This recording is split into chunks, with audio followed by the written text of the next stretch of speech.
কিয়ামতের দিন মানুষের অবস্থা। রাসূলুল্লাহ সাল্লাল্লাহু আলাইহি ওয়াসাল্লাম বলেছেন, মানুষ কিয়ামতের দিন নগ্ন, খালি পায়ে ও অক্ষতনা অবস্থায় উঠবে। সহিহ বুখারী, সহিহ মুসলিম। এই দিন দুনিয়ার কোনো সম্মান, পোশাক বা সম্পদ কাজে আসবে না। সবাই আল্লাহর সামনে সমানভাবে দাঁড়াবে। কিয়ামত হঠাৎ করে আসবে।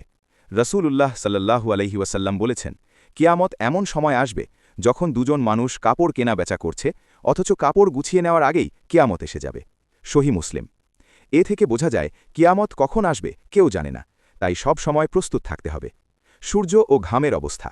রাসূলুল্লাহ সাল্লাল্লাহু আলাইহি ওয়াসাল্লাম বলেছেন, কিয়ামতের দিন সূর্য মানুষের খুব কাছে এনে দেওয়া হবে।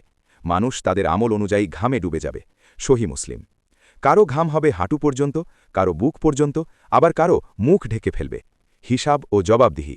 রাসূলুল্লাহ সাল্লাল্লাহু আলাইহি ওয়াসাল্লাম বলেছেন, কিয়ামতের দিন বান্দার পা নড়বে না যতক্ষণ না তাকে 5টি বিষয়ে প্রশ্ন করা হবে।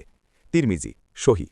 প্রশ্নগুলো হল, জীবন কিভাবে কাটিয়েছে, যৌবন কোথায় ব্যয় করেছে, সম্পদ কিভাবে উপার্জন করেছে, সম্পদ কোথায় ব্যয় করেছে, জ্ঞান অনুযায়ী আমল করেছে কিনা। পুল সিরাতের অবস্থা।